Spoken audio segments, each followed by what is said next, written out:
Hi there, welcome to Appy Chips YouTube channel.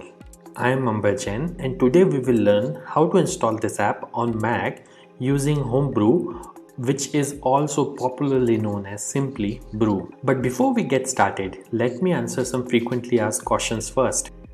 To start with, what does a package manager like Homebrew does? Well, a package manager lets you install, uninstall or repair apps on your Mac. A package manager is very similar to App Store on macOS or Microsoft Store on Windows operating systems, except that a package manager uses commands that you type on Mac terminal to install or uninstall different programs. Some of the popular package managers for Mac include Homebrew, Nix, and Macports. And if you are coming from a Linux background, you will feel at home with Homebrew, especially if you have used package managers like apt, pacman, yum, etc. on Linux based operating systems. Next up, is it safe to install the Mac apps via Homebrew?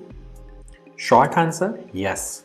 In fact, Homebrew is the most popular and thus most widely used package manager on macOS.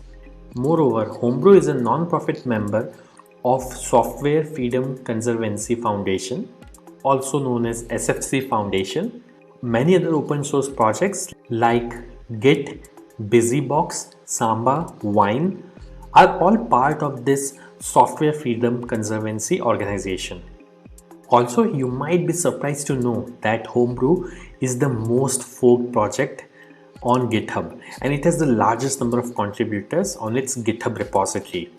Many devs at organizations like Google, Apple, Dropbox, Stripe, etc. use Homebrew to set up different development environments on their MacBooks and iMacs. Next question. Can you use Homebrew to install programs on Apple Silicon or more popularly known as M1 MacBooks? Again, yes. Starting version 3.0 of Brew, Apple Silicon is now supported on Homebrew. In fact, Homebrew also supports programs that are at the moment only supported via Rosetta 2 on Apple Silicon. Now that I have answered your questions on safety and compatibility of Homebrew, let's get to the installation process. Before we can install anything using Brew, we need to install the package manager itself, that is Homebrew, on your Mac. So let's see now how can we install Brew on Mac.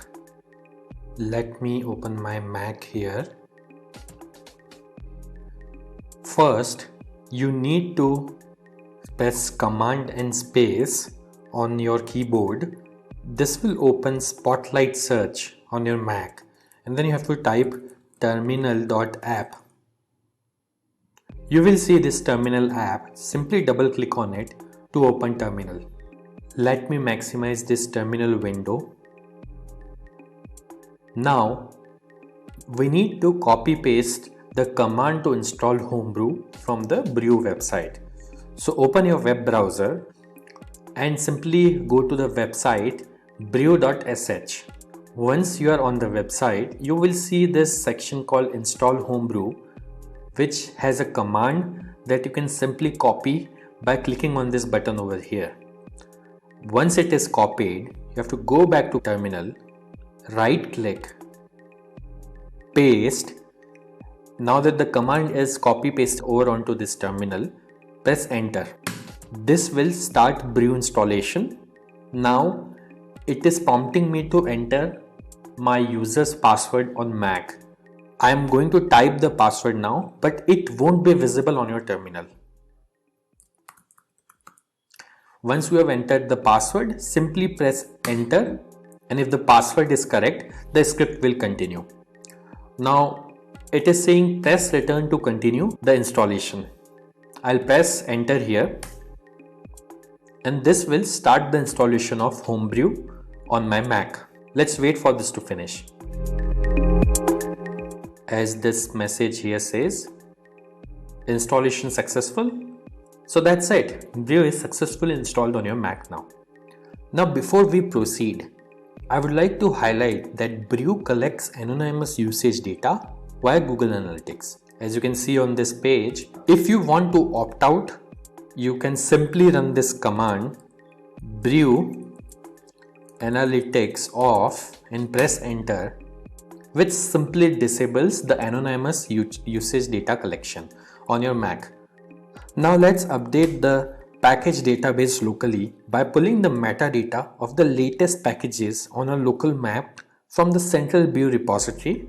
This should typically take less than a minute to complete depending on your internet connection speed. To do so, simply type the command brew update and press enter. As you can see, my local Brew database is already up to date because I just installed Brew on my system. Now to install the app, let's run the brew install command. Mind you, if during installation, if you're prompted to enter a password, enter your Mac user's password to continue.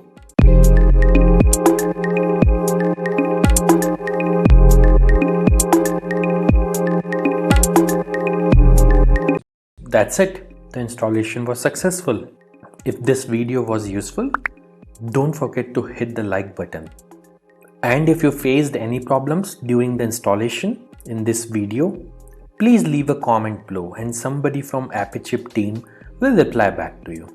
If in future any app installed using Brew stops working, then you can simply reinstall it using the command brew space reinstall space the name of the program. For example, I'll try to reinstall this program called Hello, which is already installed on my system. As you can see, it is downloading the program and it says reinstalling Hello, and now Hello is successfully installed. And if you want to uninstall any app installed using Brew, simply run brew space uninstall space the name of the program. In this case, I will try to uninstall the program Hello, which is already installed on my system. As you can see, within a few seconds, it says the program is successfully uninstalled. Also, over time, Brew might end up consuming disk space on your Mac as it keeps installers of the programs that you had installed on your hard disk in a cache directory. So you can use the brew space cleanup command once every 6 to 12 months to free up some space on your Mac. This command removes app installers and older versions of the packages only. It would not uninstall any of the apps that you have installed. As you can see, Brew Cleanup was successfully run on my system. So do subscribe to our channel as we have tutorials for installation of over 9,000 programs on Mac, which will come handy. If you need to install other apps on Mac in future, chances are that we have got it covered already.